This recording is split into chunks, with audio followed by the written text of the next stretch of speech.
Los Angeles, California.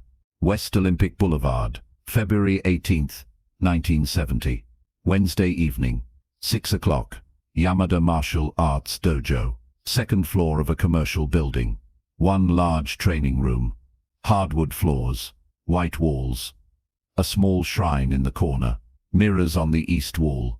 The dojo has been here for 8 years. Traditional Japanese martial arts. Karate and kendo.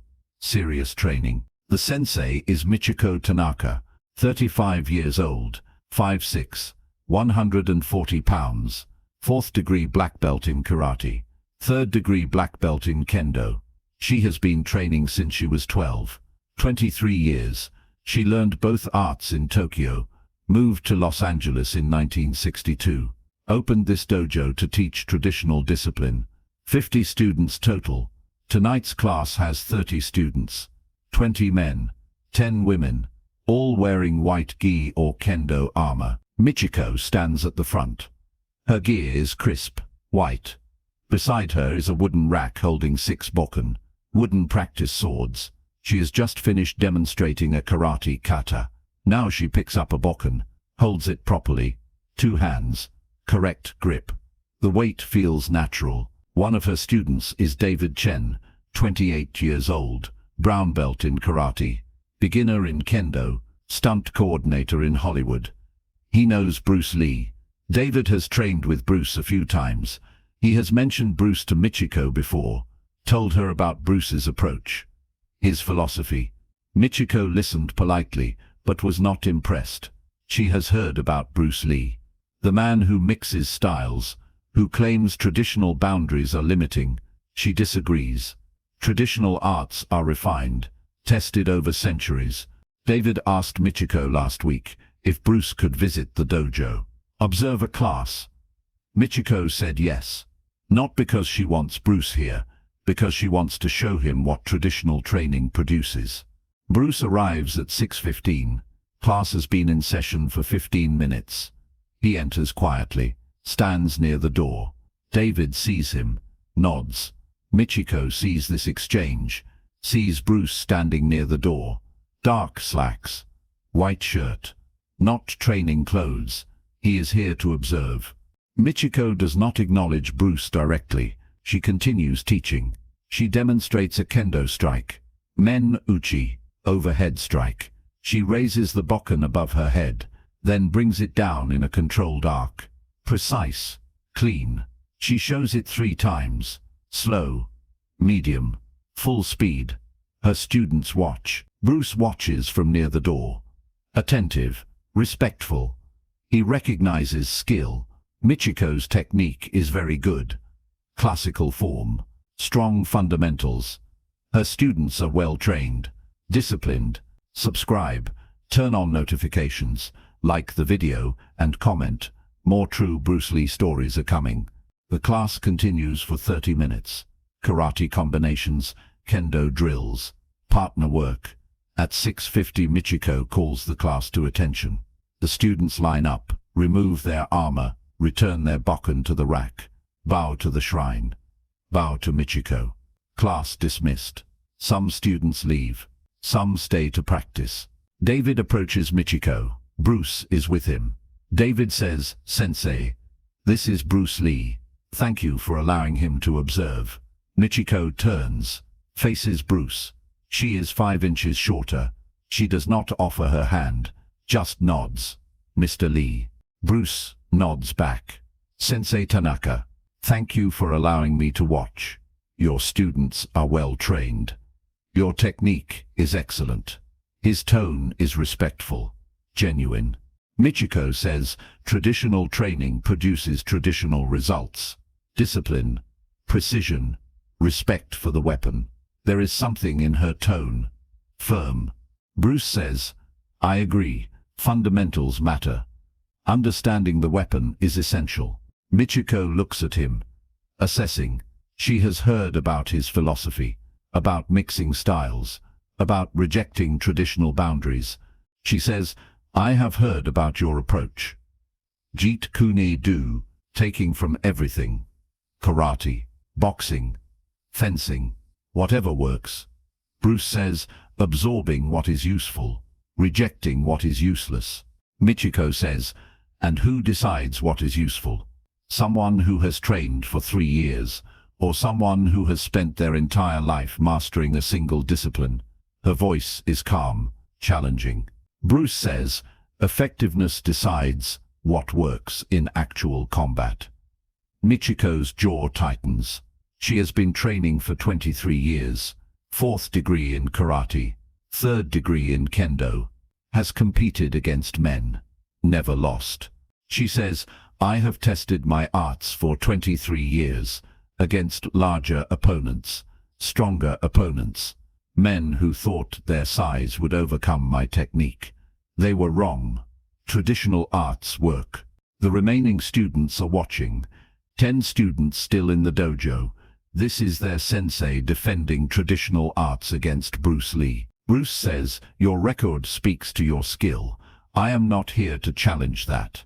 Michiko says, but you believe mixing arts makes someone more effective than mastering one. Michiko walks to the bokken rack, picks up a wooden sword, holds it properly. She says, do you know how to defend against a weapon? Bruce says, I have trained in weapons. Yes. Michiko says, then show me that your philosophy works against someone who has mastered the sword. The challenge is direct. Public. 10 students watching. David looks uncomfortable. Bruce says, Sensei, I did not come here to challenge you. Michiko says, I am offering you the opportunity to test your philosophy. You cannot defeat a weapon with empty hands, unless you believe otherwise. Bruce is quiet for a moment. He says, if you want a demonstration, I will demonstrate, as a conversation between martial artists. Michiko says, defend yourself. She walks to the center of the dojo. The students move to the sides, creating space.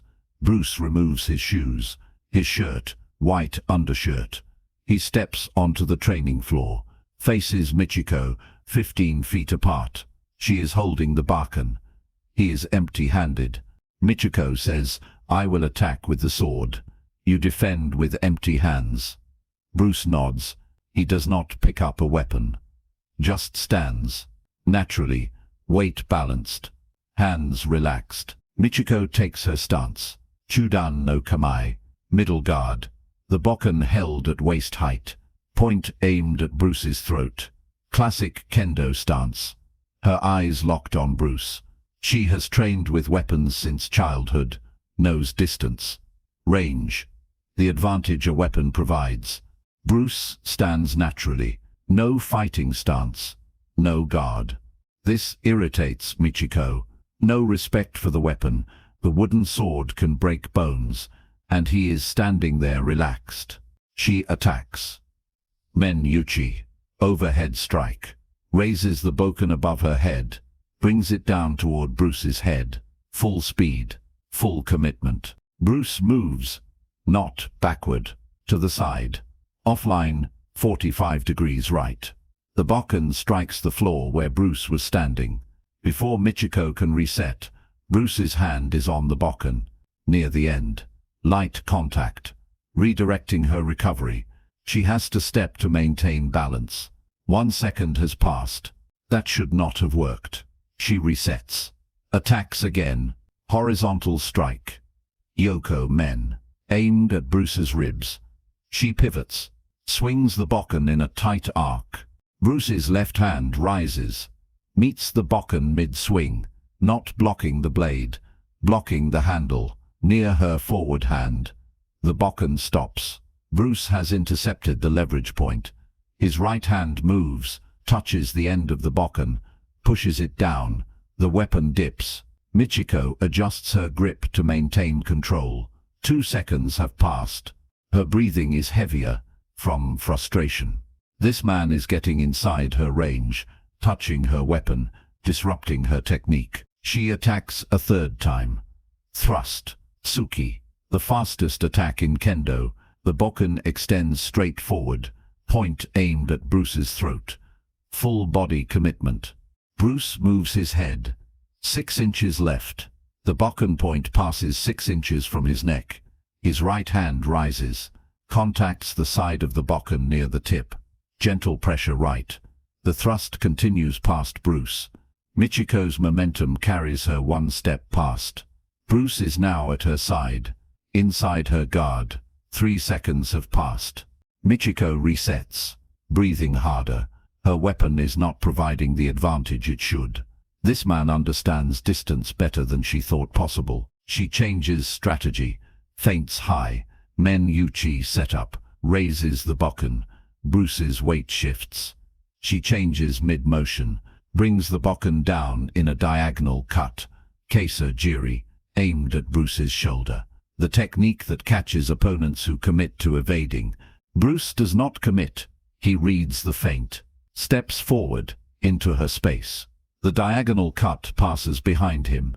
He is now 18 inches from Michiko, inside the effective range of the sword. His left hand moves, contacts her forward hand on the bokken grip. Light pressure on a specific point. Her thumb and forefinger open involuntarily. Her grip loosens. 4 seconds have passed. Michiko tries to maintain control, tightens her rear hand, pulls the bokken back. Bruce's right hand is already moving, contacts the bokken near the guard, pushes it down and to the side. The bokken dips, points toward the floor. Michiko's rear hand grip is not enough. 5 seconds have passed. Bruce's left hand moves to the handle, between Michiko's hands. He applies upward pressure with his left hand, while maintaining downward pressure with his right. The bokken rotates. Michiko's rear hand cannot maintain grip against the opposing forces. The weapon comes free. Bruce steps back, holds the bokken. Michiko is empty-handed. 5 seconds from the feint to the disarm. Michiko stands there, empty hands, looking at Bruce, who is holding her bokken. The dojo is completely silent. 10 students frozen. Their sensei, 3rd-degree black belt in kendo. 23 years with weapons. Just disarmed by an empty-handed opponent in 5 seconds. Bruce reverses the bokken, offers the handle to Michiko. She takes it, slowly. Her pride is damaged. No pain, no injury. Just the weight of what just happened. She says quietly, "How?" Bruce says, "You committed to techniques. I responded to motion. You used the weapon as an extension of kata. I used distance and timing as tools. You fought to prove the sword is superior. I fought to understand where you were committed." Michiko is quiet, processing. 23 years, and in 5 seconds this man showed her something she did not know existed. She turns to her students. "What you just witnessed is a lesson. I have taught you traditional kendo, proper form, correct strikes. These things matter. But I just learned that mastery is not about the weapon in your hand. It is about understanding motion, distance, commitment. Mr. Lee has shown me something I did not know. That is not weakness. That is education." She turns back to Bruce. "Would you teach me?" Bruce says, "You are already skilled with the sword. I would share with you, show you how distance and timing can be applied regardless of the weapon." Michiko nods. "When?" Bruce says, "I am in Los Angeles for 2 more weeks. Come to my school, Tuesday and Thursday evenings." Michiko says, "I will come as a student, not as a sensei. I want to understand what you just showed me." Bruce says, "Understanding motion is all anyone can offer. The rest is your work." David approaches. "Sensei, I'm sorry." Michiko raises a hand. "You brought me an opportunity. I have been teaching the same way for 8 years. Maybe it is time to learn something new." Bruce says, "Traditional kendo is very effective. The weapon training is essential. I am not asking you to abandon it, just to see it from a different perspective." Michiko says, 5 seconds. "You showed me that 23 years can still have blind spots." The students begin to leave. One female student approaches Michiko. "Sensei, you are still the strongest person I know." Michiko says, "Being strong and being willing to learn are not opposites." Tuesday evening, Michiko arrives at Bruce's school in Chinatown. She brings her bokken. Bruce pairs her with Dan Inosanto. They work on weapon disarming principles, how to read commitment, how to understand leverage points, how to use timing instead of force. Over 2 weeks, Michiko trains 4 times. Each session teaches her something that challenges what she thought she knew. She returns to her dojo with new understanding. She does not abandon kendo. She adds to it. Subscribe. Enable notifications, like the video, and comment below which Bruce Lee moment surprised you most.